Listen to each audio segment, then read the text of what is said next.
Lo que vamos a hablar esta mañana es acerca del llamamiento de Dios. Y el libro primero de Samuel, capítulo 3, nos narra una historia que alinea lo que el Señor ha hecho en la vida del creyente y es una antesala de lo que el Señor hace con sus hijos. Un padre llama a sus hijos. Dios es nuestro Padre, por ende no se sorprenda el día que lo llame o que la llame. El título que aparece en la mayoría de Biblias es Jehová llama a Samuel, y leemos la palabra del Señor. Dice, el joven Samuel ministraba a Jehová en presencia de Elí, y la palabra de Jehová escaseaba en aquellos días. No había visión con frecuencia. Diga conmigo, no había visión con frecuencia. Y aconteció un día que estando Elí acostado en su aposento, ¿qué estaba haciendo Elí? ¿Dónde estaba? Acostado. Cuando sus ojos comenzaron a oscurecerse, de modo que no podía ver. Aquí de lo que habla no es que quedó ciego, sino que ya tenía sueño. ¿Alguna vez se le han oscurecido los ojos? Ya cuando no aguanta y de repente amaneció. Samuel estaba durmiendo en el templo de Jehová. Voy a hacerlo repetir mucho sobre esta lectura. ¿A dónde estaba Samuel? En el templo de Jehová. ¿Dónde estaba el arca de Dios? Ponga atención a los detalles. Y antes que la lámpara de Dios fuese apagada, Jehová llamó a Samuel y él respondió, heme aquí. Y corriendo luego a Elí dijo, heme aquí, ¿para qué me llamaste? Y Elí le dijo, yo no he llamado, vuelve y acuéstate. Y él se volvió y se acostó. Y Jehová volvió a llamar otra vez a Samuel. Y levantándose Samuel vino a Elí y dijo, heme aquí, ¿para qué me has llamado? Y él dijo, hijo mío, yo no he llamado, vuelve y acuéstate. Y Samuel no había conocido aún a Jehová, ni la palabra de Jehová le había sido revelada. Diga conmigo, no conocía aún a Jehová, ni la palabra le había sido revelada. Este año hemos orado para creer que es el año de la revelación de Dios para nuestras vidas como iglesia. Pero aún más, sigue la lectura. Jehová pues llamó la tercera vez a Samuel, y él se levantó y vino a Elí y dijo, heme aquí, ¿para qué me has llamado? Entonces entendió Elí que Jehová llamaba al joven, y dijo Elí a Samuel, ve y acuéstate, y si te llamare dirás, habla Jehová, porque tu siervo oye. ¿Cómo va a decir Samuel? Habla Jehová, porque tu siervo oye. Gracias, Señor, por tu palabra y por la bendición que tú añadirás en esta lectura y en este estudio de la palabra de Dios. Una de las cosas que debemos de aprender acerca del llamamiento de Dios es que debemos de posicionarnos en el contexto, qué es lo que estamos viviendo y qué es lo que el pueblo de Dios está viviendo. Si nosotros no nos posicionamos en el contexto, lo que vamos a experimentar es solamente una fantasía de lo que quisiéramos escuchar de parte de Dios. Pero no queremos ir tras la fantasía, queremos ir tras la verdad de Dios. Si no, lo que va a pasar es que cualquier viento nos moverá de derecha a izquierda y estaremos afirmados en cualquier palabra de hombre. Pero nosotros no necesitamos afirmarnos en cualquier palabra de hombre.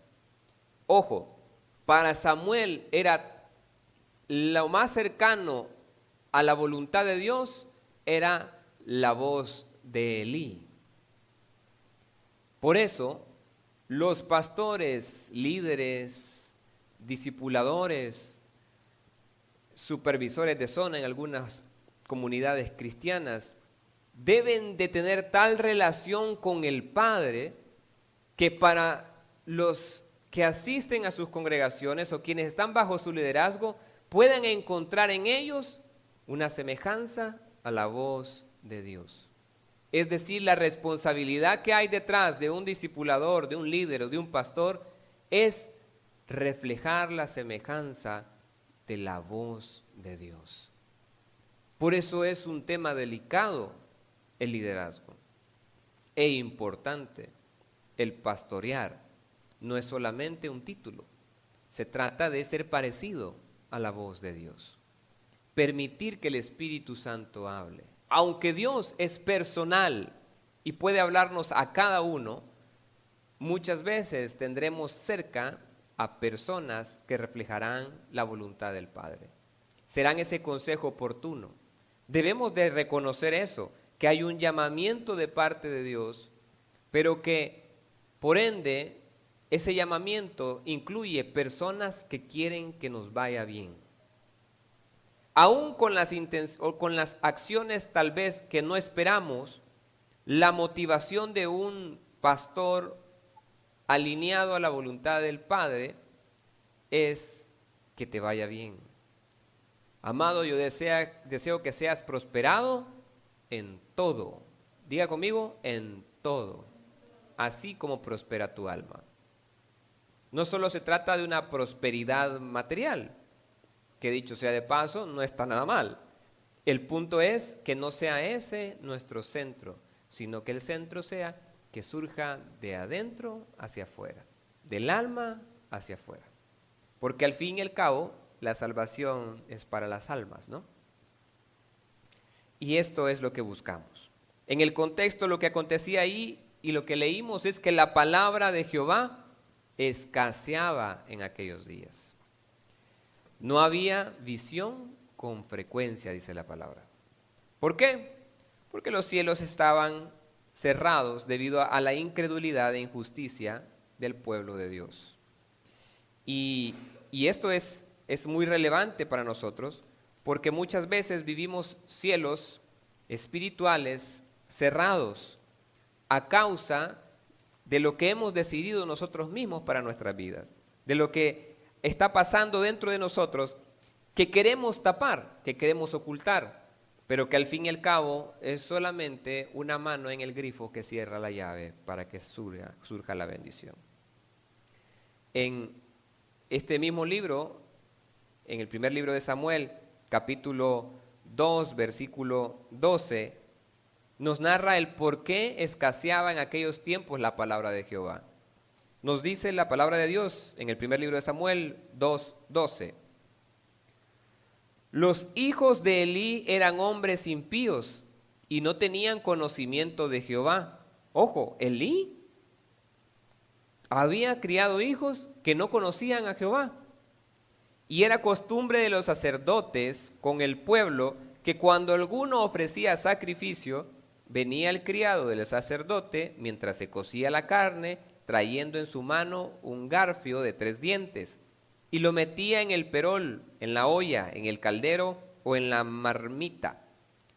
Y todo lo que sacaba el garfio, el sacerdote lo tomaba para sí. De esta manera lo hacían con todo israelita que venía a Silo. Asimismo, antes de quemar la grosura, venía el criado del sacerdote y decía al que sacrificaba de carne que asar para el sacerdote, porque no tomará de ti carne cocida, sino cruda. Y si el hombre le respondía, quemen la grosura primero y después toma tanto como quieras, él respondía, quemen la grosura primero y después toma tanto como quieras. Él respondía, no, sino dámela ahora mismo, de otra manera yo la tomaré por la fuerza. Era pues muy grande delante de Jehová el pecado de los jóvenes. Vamos a leer juntos este versículo, el 17. 1, 2, 3. Era pues muy grande delante de Jehová el pecado de los jóvenes, porque los hombres menospreciaban las ofrendas de Jehová. Esto es lo que estaba pasando, y por eso los cielos estaban cerrados o estaban escaseando la palabra de Jehová, porque estaban tratando de hacer algo que tenía un propósito santo con hábitos, costumbres y condiciones del corazón pecaminosa. Y podemos presentar en el altar cualquier ofrenda. No me refiero a monetaria, sino de lo que hay desde el corazón. Pero si hay algo que está impidiendo que las cosas surjan y fluyan en santidad, probablemente las personas no se den cuenta. Pero lo que sucederá en nuestras vidas es que la palabra de Jehová escaseará. Y entonces, cuando hay sequía de la palabra, lo que fluye es abundancia de la mentira de Satanás. En estos días, la degeneración que había era tal que Dios escogió a un niño, a Samuel. Y no solo lo escogió, sino que lo puso en medio, para que de boca de ese bebé se pudiese afirmar su fortaleza. ¿Por qué? Porque Dios, como dice su palabra, ha escogido lo débil y lo menospreciado del mundo para avergonzar al fuerte. Primera de Corintios, capítulo 1, versículo 27.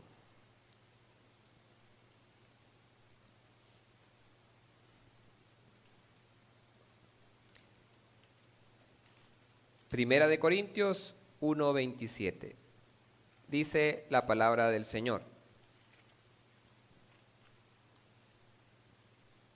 sino que lo necio del mundo escogió Dios para avergonzar a los sabios, y lo débil del mundo escogió Dios para avergonzar a lo fuerte. Entonces no es de sorprenderse que aquellos a los cuales nosotros vemos débiles o menospreciados terminen siendo nuestros superiores. ¿Por qué? Porque no se trata de lo que este mismo personaje iba a buscar después, cuando fue enviado por Dios para nombrar al siguiente rey de Israel. Se trata de lo que había en el corazón. ¿Cómo Dios le enseña a Samuel cómo es él elegido para transmitir la palabra del Señor, la profecía del Señor, la corrección del Señor, el amor de Dios? ¿Cómo Él le enseña a ver más allá de lo que el hombre ve, para luego Él replicar esto al momento de escoger a aquel quien era llamado en ese momento para rey de Israel? El Señor toma este niño prestado para hablar por medio de él a toda una nación. ¿Qué aprendemos ahí? Si usted puede poner una lista, si usted puede escribir número 1, número 2, como a usted le sea más fácil, más práctico, aprendemos algunas cuantas cosas. Lo primero es que el llamado de Dios puede venir muy temprano en la vida. El llamado de Dios puede venir muy temprano en la vida. Samuel era un niño cuando esto sucedió, cuando el Señor le habló. Esto es maravilloso. ¿Por qué? Porque el Todopoderoso, el Omnipotente, el Anciano de días, escoge a un niño para poder dar a conocer su voluntad. Y esto no solo se trata de edad, se trata de prioridad. ¿Por qué? ¿Puede acompañarme a la lectura de Proverbios capítulo 8? Proverbios capítulo 8, versículo 17. Proverbios 8, 17.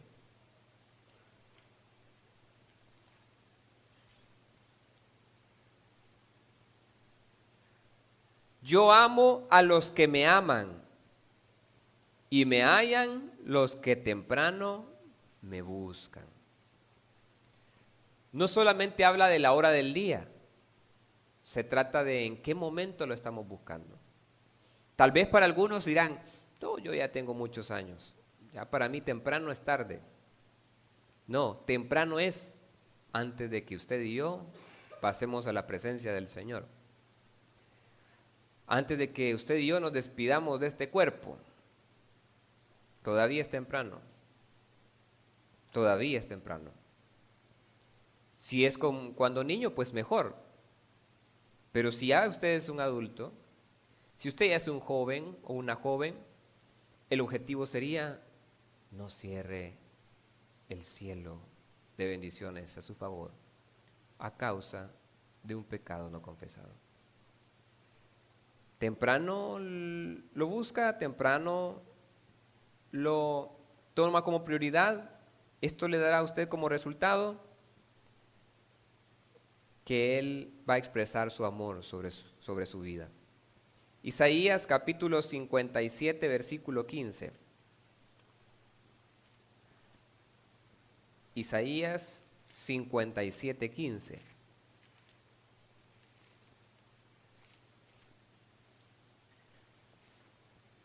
Porque así dijo el alto y sublime, el que habita la eternidad y cuyo nombre es el Santo.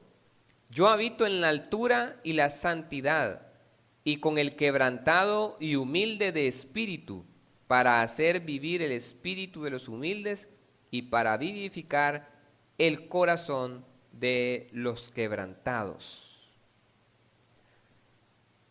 Habita y mora con el espíritu contrito y humilde, con el humilde de corazón. Probablemente los hijos de Elí ya no eran humildes, no tenían ni una pizca de humildad. Crecieron en el templo, sin embargo no conocían al Dios de ese templo. Entonces no se trata de visitar el aeropuerto y decir ya soy avión, porque ir a la terminal de buses no me vuelve bus. Estar en la iglesia no me vuelve un cristiano. Ser la iglesia refleja el cristiano que hay en mí. Lo segundo que podemos aprender acerca del llamado de Dios y la revelación de Dios para nuestras vidas es que ese llamado puede llegar aunque podamos no haber tenido una experiencia personal de Dios. ¿Por qué? Porque cuando leímos que Jehová habló, Samuel todavía no lo había conocido. Vivía en el templo, igual que los hijos de Elí, pero la condición del corazón de Samuel no era la misma de la condición de los hijos de Elí. Todos fueron enseñados bajo la misma instrucción, bajo la misma doctrina. Y esto es evidente en la vida de todos. Todos tenemos en algún momento la oportunidad de estar en un grupo, en un colegio, en alguna universidad, y de lo más terrible que puede pasar es cuando el profesor dice, trabajo en equipo. Por lo menos es mi experiencia, que el trabajo en equipo terminaba siendo el trabajo de uno para todos. Parecía eso que era exposición de los mosqueteros. Nada más que eran todos, no era para uno, sino que uno era para todos. El trabajo en equipo puede ser difícil porque hay diferentes caracteres, diferentes condiciones del corazón. La actitud varía. Y probablemente el mensaje del profesor o la profesora es el mismo, pero uno lo entendió y el otro ni mente le puso. Así pasa cuando habitamos en la casa del Señor, cuando buscamos su presencia. No todos los que estén en la iglesia o en la congregación de creyentes terminarán siendo realmente fieles creyentes, sino que solamente asistentes a un club social.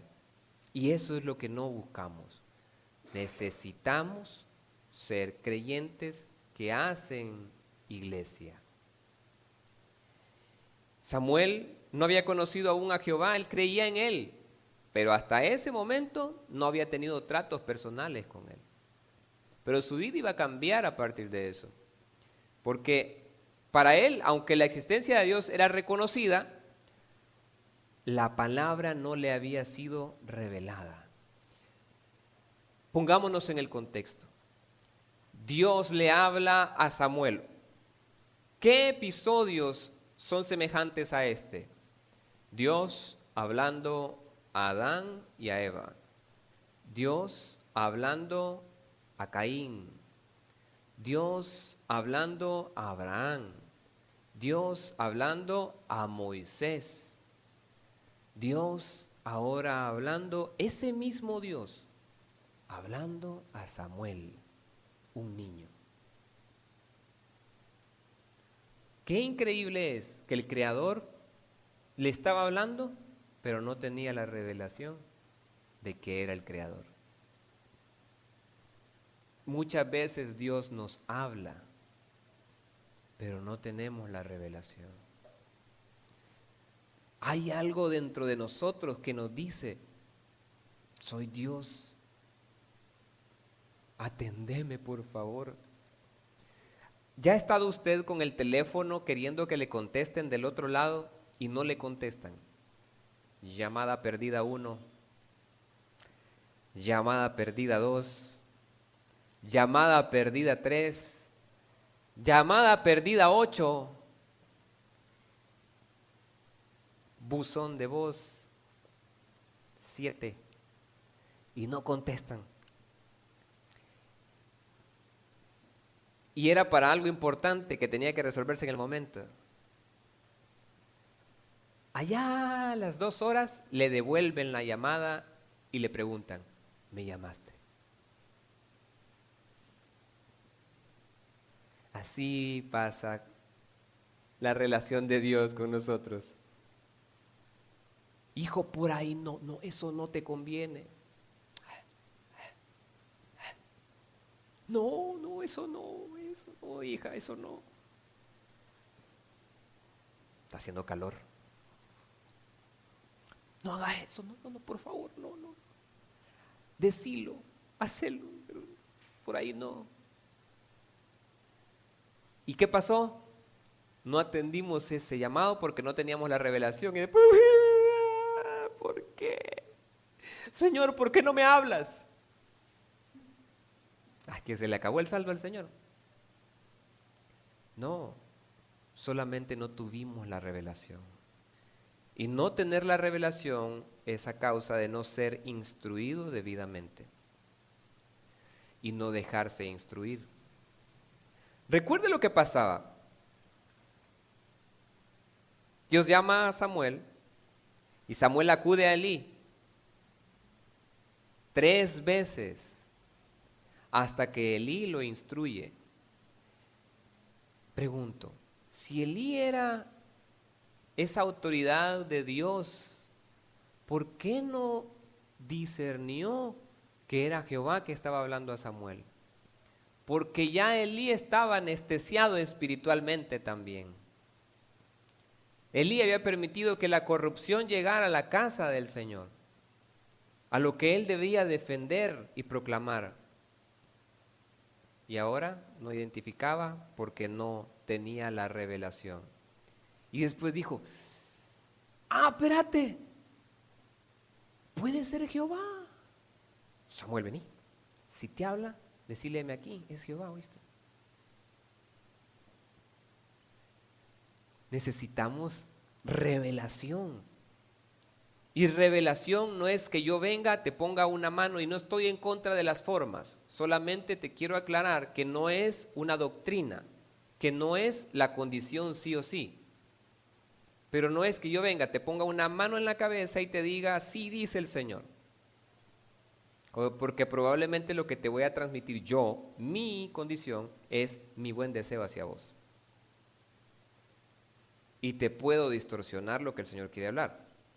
Sin embargo, no limito que el Señor sí habla de alguna forma, en algunas ocasiones, a hombres y mujeres de Dios que están entregados fielmente. ¿Y cómo lo vas a identificar? Porque todo lo que estas personas dicen se cumple. Por eso se pone a prueba, no solamente es decir, dice el Señor que tendrás una casa y un carro. Y a los del banco detrás de vos. No, y está bien, está correcto que tengamos buenos deseos y bendigamos a los demás, por fe. Pero no confundamos lo que el Señor realmente quiere decir a nuestras vidas. ¿Cuál es la verdadera importancia de Dios, de la palabra de Dios sobre nuestras vidas, que nos conduce hacia la revelación de Cristo en nosotros, esperanza de gloria? Porque lo que más quiere Él es que seamos salvos. Y somos salvos por gracia. ¿Cuánta diferencia hay entre una vida religiosa y una vida espiritual? Samuel estaba viviendo en su corazón bajo una condición y una promesa meramente espiritual de su mamá, pero había sido rodeado de un ambiente religioso. Y muchas veces nos hemos rodeado de este ambiente religioso en nuestras vidas y necesitamos despojarnos de eso, porque el ambiente religioso nos impide escuchar la voz de Jehová. Nos impide tener la revelación de la voz de Jehová. Y no buscamos eso. Lo que buscamos es escucharlo a Él. ¿Cuánto deseaba Adán y Eva? ¿Cuánto anhelaban Adán y Eva después de haber escuchado a Jehová todos los días en el paraíso, conversar con Él, saber cómo era? Supongo, no dice la Biblia, pero tenían buenos momentos con el Creador. Y luego son desterrados del paraíso y ahora ya no lo escuchaban como antes. El pecado había corrompido esa relación por elección propia. Elí había corrompido esa relación por elección propia. Nadie es forzado a pecar, pero somos conducidos al pecado. Somos incitados a pecar. Está en nosotros. Está dentro de nosotros. Pero también está dentro de nosotros el hacer lo correcto. Y si hay algo que no está correcto, se deja de hacer. Imagínese usted que los dueños de Toyota, la fábrica principal de Toyota, elabore un nuevo prototipo de un vehículo, este sea aprobado por la junta directiva, saquen ese vehículo y cuando ya vendieron miles de vehículos en todo el mundo, se den cuenta de que faltó algo que hacía que los frenos no accionaran en las pendientes, en bajada. Y entonces en ese momento digan, no, dejémoslo, ya los vendimos. Saquemos otro modelo y mejorámoslo. ¿Qué tienen que hacer? Parar la producción. Envían un mensaje a todos los concesionarios le envían un mensaje a los que compraron y para decirles, traigan el vehículo y aquí se lo vamos a cambiar por otro. ¿Por qué? Porque sobre ellos pesa la consecuencia de la muerte de personas que confiaron y creyeron en lo que se les prometió. Y nosotros debemos de ser igual. No hablo de ser japoneses, hablo de que si sabemos que hay algo mal en la cadena de producción de nuestra vida, ¿por qué si sabemos que vamos, como decía el de la entrevista, como en cuarta y en bajada, pero sin frenos, ¿por qué seguimos acelerando? ¿Acaso no es esa una muerte segura? Dicen, no, es que ser cristiano es renunciar a tu lógica. Necesitamos fe, pero una fe razonable, no una fe emocional, sino una fe basada en la palabra de Dios. Lo tercero que podemos aprender es que el llamamiento de Dios viene en el momento oportuno. El llamamiento de Dios viene en el momento oportuno. ¿Por qué digo esto? Porque en lo que leímos anteriormente es que en el verso 3 decía, antes que la lámpara de Dios fuera apagada.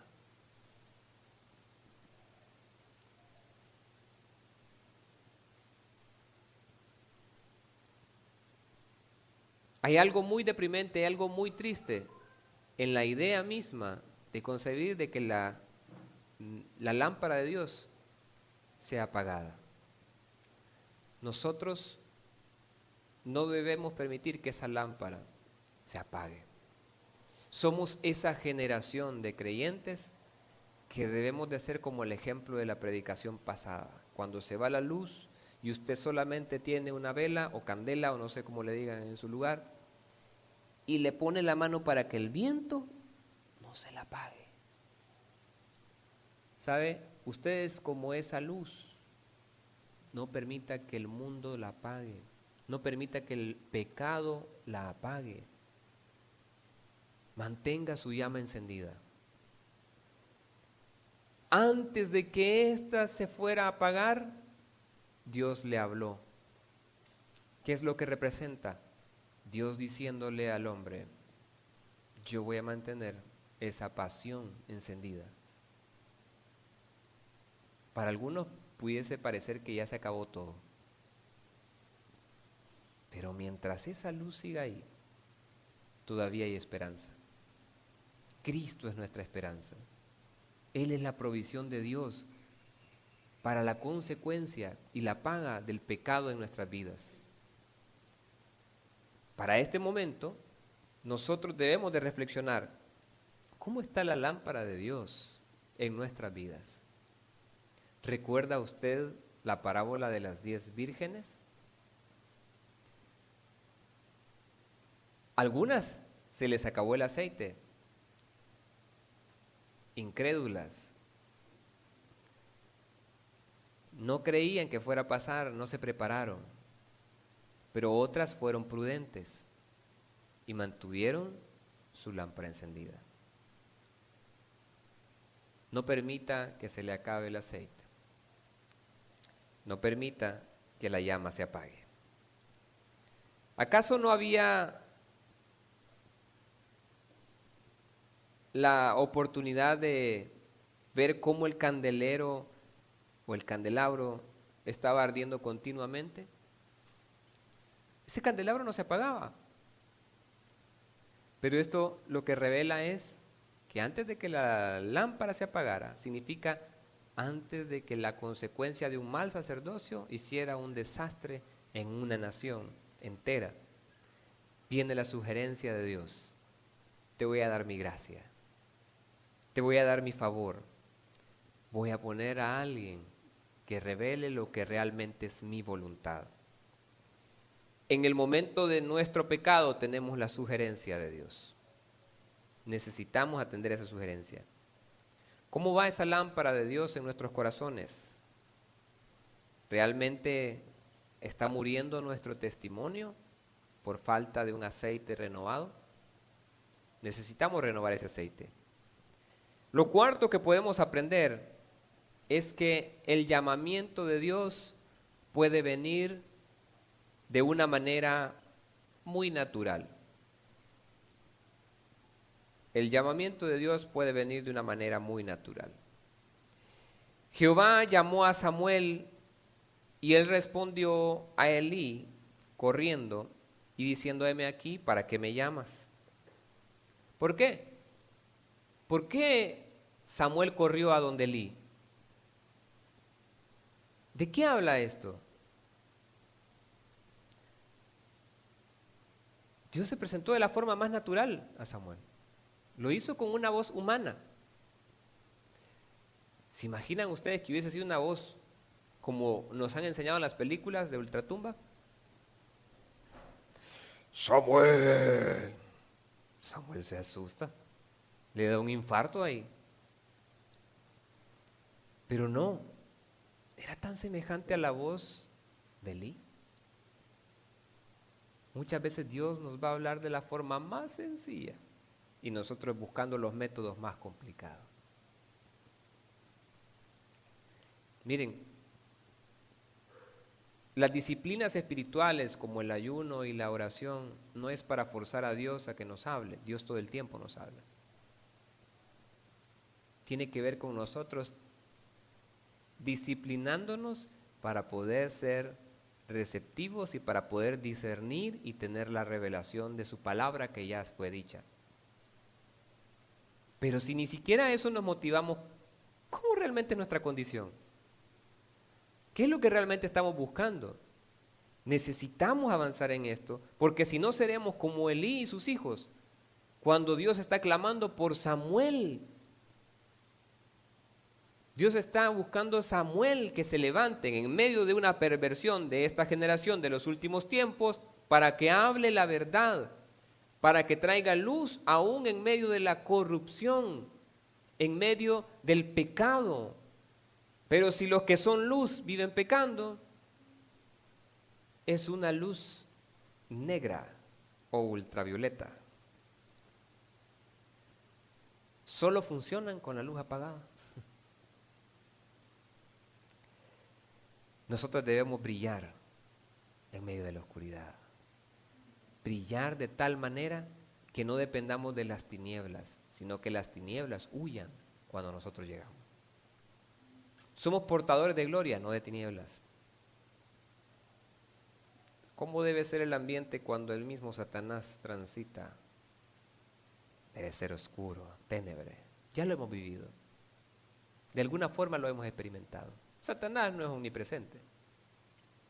Pero el ambiente de Satanás, el ámbito al que muchos le permiten acceder, trae oscuridad, depresión, desánimo, todo negro, todo oscuro, todo triste. Satanás es experto en distorsionar la luz. La obediencia instantánea de Samuel al llamamiento revela la disposición de su espíritu. Porque no solamente lo llamó, sino que obedeció. El Señor tenía un propósito al hablar a Samuel, como lo hacía. Él quería que Elí, el sacerdote, supiera que ahora iba a estar en los labios de ese niño. Dios muchas veces nos va a hablar y cuando no obedecemos nos va a mandar un mensajero o nos va a mandar un mensaje y debemos atenderlo a tiempo, buscarlo temprano.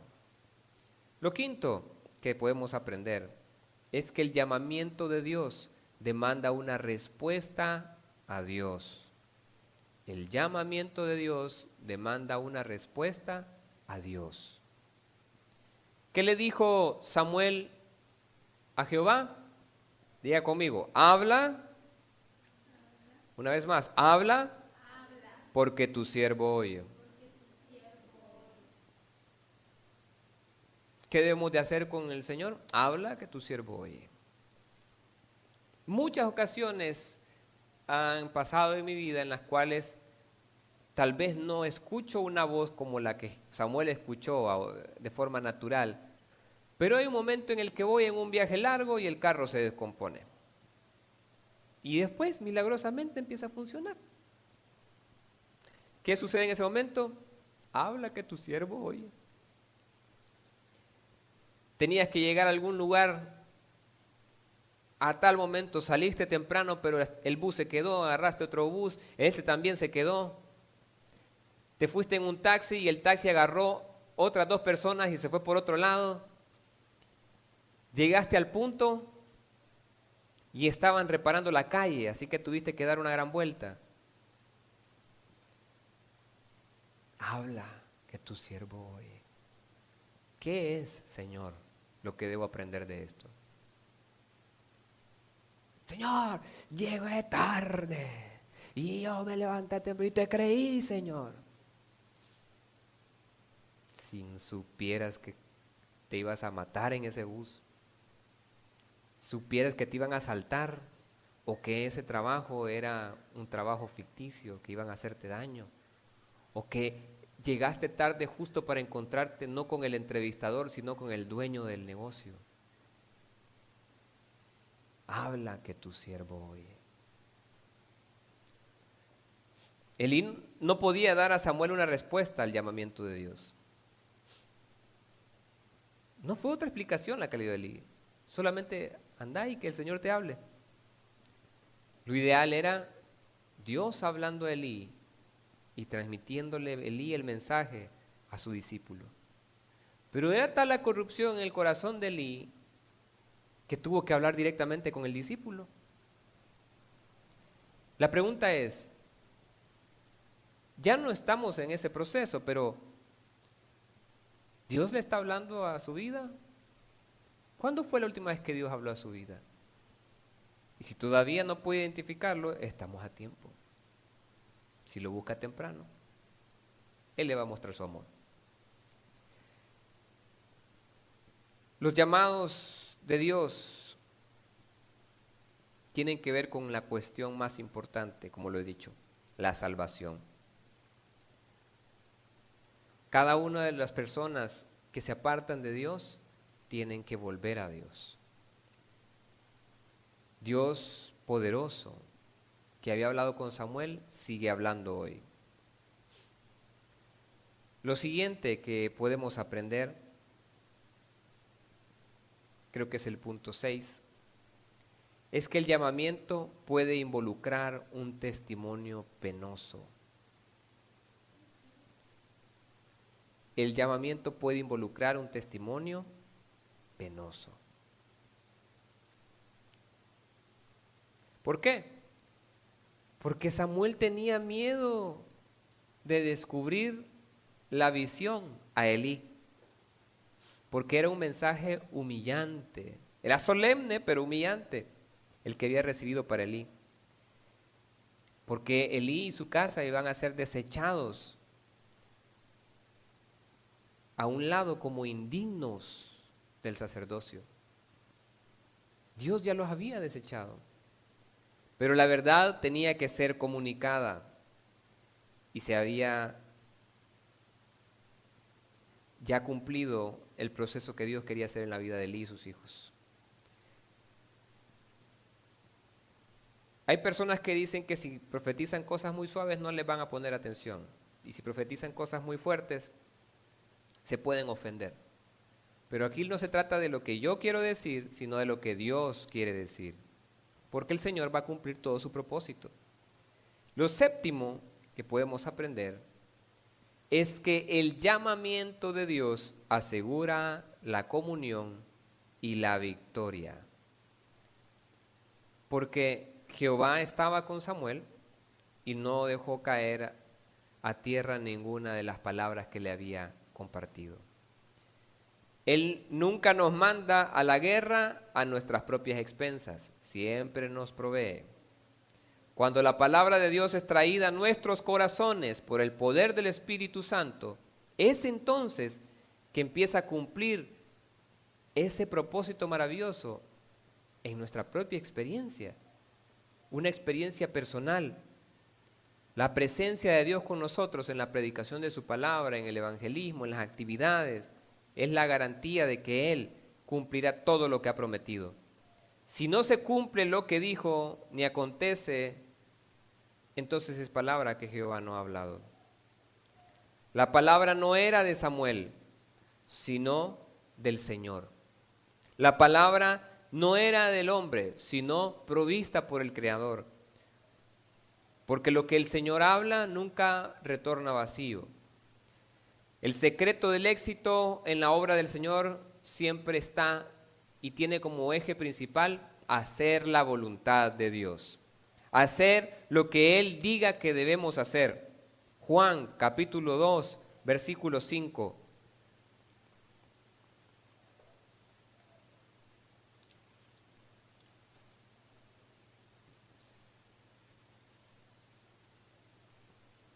La indicación es, su madre dijo a los que servían, haced todo lo que os dijere. Estas palabras no iban a ser solamente para el momento de la multiplicación del vino, sino en la boda de Caná, sino que era para todo lo que Jesús haría. Hagan todo lo que Él les diga. ¿Y qué es lo que el Señor nos envía a hacer? Bueno, llevar su yugo sobre nosotros y aprender de Él, porque Él es manso y humilde de corazón. Y entonces la promesa es: hallaréis descanso en vuestras almas. Si su alma no ha podido descansar, si su mente no tiene paz, si el pecado aún es una realidad en su vida y no desea renunciar ni tiene la motivación a hacerlo, póngase a cuentas con el Señor. Retorne al principio, vuelva a Él, porque si usted vuelve a Él, entonces la recompensa es que el Señor mismo proveerá palabra para sacarlo aún del proceso más difícil.